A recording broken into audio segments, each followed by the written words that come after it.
Eldho Paul Vinod സോൾജിയറാണ്. Indian ആർമിയിൽ ഭർത്തി ആയിട്ട് enrolment ആയിട്ട് 1 വർഷമായി. ട്രെയിനിങ് കഴിഞ്ഞു. ഇപ്പം ലേയിൽ വർക്ക് ചെയ്യുന്നു. ഇൻസ്റ്റിറ്റ്യൂട്ടിൽ വന്നാണ് നമ്മുടെ സ്റ്റുഡൻസിനെ കാണാനും സന്തോഷം പങ്കുവെക്കാനായിട്ട്. ഏകദേശം ഒരു 3 വർഷക്കാലം NAPയിൽ ട്രെയിനിങ് ചെയ്തതിനു ശേഷമാണ് 9ാം ക്ലാസ്സിൽ വന്നതാണ്. 10ാം ക്ലാസ് +1 +2 എഴുതിയിട്ട്, അതായത് ടെസ്റ്റ് എഴുതിയിട്ട് ആർമിയിൽ പോയതാണ്. +2 പാസ്സായി. അപ്പം അങ്ങനെ ആ ഒരു സന്തോഷം പങ്കുവെക്കാൻ വന്നതാണ് നമ്മുടെ കുട്ടികളെ കാണാനായിട്ടും. ഐസ്ക്രീം കൊടുത്തിട്ടുണ്ട് എല്ലാവർക്കും കൊടുക്കാനായിട്ട്.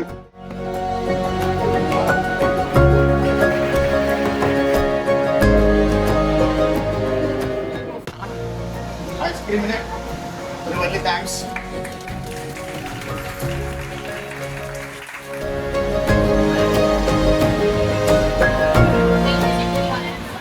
അപ്പൊ എല്ലാരും ഈ വർഷം 2025 ജോലിക്ക് കയറണം. ഓക്കെ, എത്ര പേരുണ്ട് 2025 ജോലി കയറുന്നത് ഉറപ്പുള്ളേ? ആഹാ, very good very good very good. Very good. എല്ലാരും കയറും. ഓക്കെ, എല്ലാരും ജോലി കയറും. ഓക്കെ, അപ്പൊ എല്ലാരും നമ്മുടെ സോൾജിയർ എൽദോടെ കൊണ്ട് ഈ വർഷം 2025 ജോലി കയറുക. ഇതുപോലെ കൊണ്ടുവന്ന് ഐസ്ക്രീമും നിങ്ങൾക്ക് ഇഷ്ടപ്പെട്ട കേക്കോ ഒക്കെ കൊണ്ടുവന്ന് സെലിബ്രേറ്റ് ചെയ്യാം. ഓക്കെ.